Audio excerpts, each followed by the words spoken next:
saya Widianisa Padji dari kelas 12 IPA 5. Di sini saya akan melakukan praktik dengan topik pertumbuhan dan perkembangan pada tumbuhan dan judul pengaruh sinar matahari terhadap pertumbuhan kecambah dengan tujuan untuk mengetahui pengaruh sinar matahari terhadap pertumbuhan kecambah.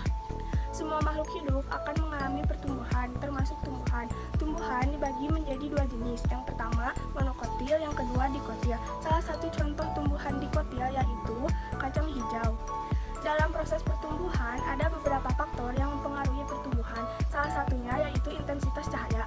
Banyak orang yang mengemukakan bahwa jika suatu tanaman diletakkan di bawah sinar matahari, maka tanaman tersebut akan tumbuh dan subur. Tetapi masih banyak orang juga yang mengatakan bahwa jika suatu tanaman diletakkan di bawah sinar matahari, itu hanya akan menghambat proses pertumbuhan. Oleh karena itu, perlu diadakan praktik untuk mengetahui pengaruh sinar matahari terhadap tumbuhan kacang hijau.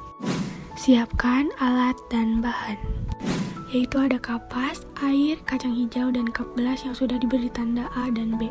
Untuk A, itu akan disimpan di tempat yang gelap, dan B untuk disimpan di tempat yang terang.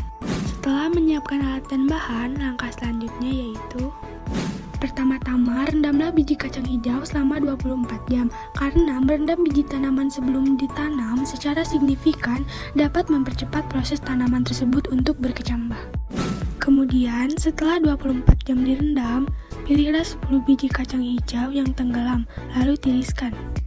Setelah itu, siapkan 2 gelas yang tadi lalu lubangi bawahnya, gunanya yaitu untuk meniriskan air yang berlebih. Kemudian, masukkan kapas ke dalam masing-masing wadah tersebut. Selanjutnya, berilah air ke dalam kapas tersebut. Kemudian, letakkan biji kacang hijau ke dalam gelas A dan gelas B, masing-masing 5 biji kacang hijau. Setelah itu, simpanlah gelas A di tempat yang gelap dan untuk gelas B di tempat yang terang. Setelah itu, diamkan kacang hijau selama 5 hari.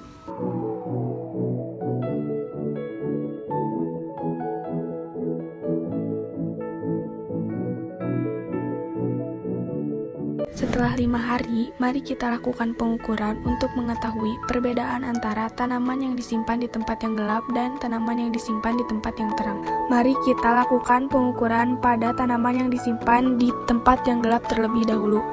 Untuk tanaman yang pertama, yaitu berukuran 24 cm. Lalu, untuk tanaman yang kedua, yaitu berukuran 23 cm. Kemudian, untuk tanaman yang ketiga yaitu berukuran 21 cm. Selanjutnya, tanaman yang keempat yaitu berukuran 16 cm. Dan yang terakhir, yang kelima yaitu berukuran 10 cm. Setelah itu, mari kita lakukan pengukuran pada tanaman yang disimpan di tempat yang terang.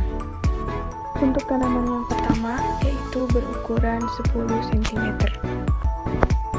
Lalu tanaman yang kedua berukuran 3,5 cm. Kemudian untuk tanaman yang ketiga yaitu berukuran 4 cm. Selanjutnya untuk tanaman yang keempat yaitu berukuran 1 cm. Yang terakhir yang kelima yaitu berukuran 0,5 cm. Dari praktikum yang saya lakukan yaitu tanaman yang berada di tempat yang gelap lebih cepat tumbuh dibandingkan tanaman yang disimpan di tempat yang terang. Ciri-ciri tanaman yang disimpan di tempat yang gelap yaitu mempunyai batang yang panjang, daun yang kecil dan berwarna kuning. Sementara itu, tanaman yang disimpan di tempat yang gelap mempunyai ciri-ciri batang yang pendek, daun yang lebar dan lumayan besar, dan juga daunnya berwarna hijau. Ternyata, tidak semua tanaman akan cepat tumbuh di bawah sinar matahari. Ada juga beberapa tanaman yang akan lebih cepat tumbuh di tempat yang gelap atau tidak terkena sinar matahari. Contohnya seperti tumbuhan kacang hijau. Sekian video praktikum biologi dari saya. Wassalamualaikum warahmatullahi wabarakatuh.